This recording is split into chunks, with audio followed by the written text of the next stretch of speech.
Temuriy malikalar. Tegina begim. Islom ilmlari bilimdoni Ubaydulloh ibn Toj ush-Shariya al-Buxoriyning qizi, Amir Temurning onasi. O'ljoy Turkan og'a. Amir Temurning xotini, Jahongir Mirzoning onasi, Amir Qozog'onning nabirasi. Ko'p holatlarda u Sohibqironga hamrohlik qilgan. Saroymulk xonim.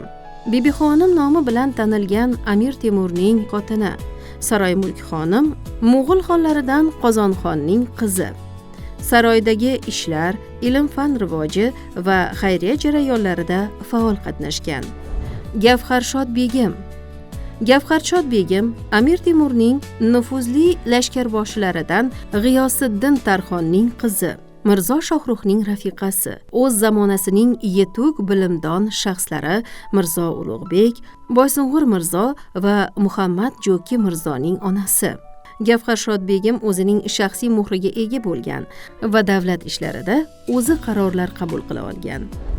Qutlug' Nigor xonim.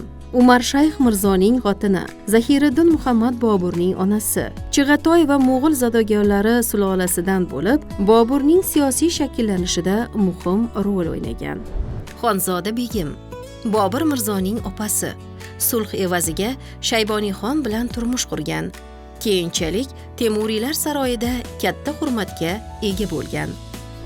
Gulbadan begim. Gulbadan begim Zahiriddin Muhammad Boburning 3-qizi. Markaziy Osiyoda o'rta asrlardagi yagona ayol tarixchi. Humoyun nomi nomli muhim tarixiy asar muallifi. Zebiniso. Zebiniso begim Boburiy shahzoda Avrangzeb Olamgirning qizi.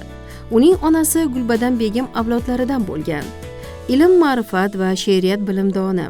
Undan hozirgi kungacha 8000 misradan iborat devon, 5 tarjiband, 1 muhammas va 7 qasida yetib kelgan.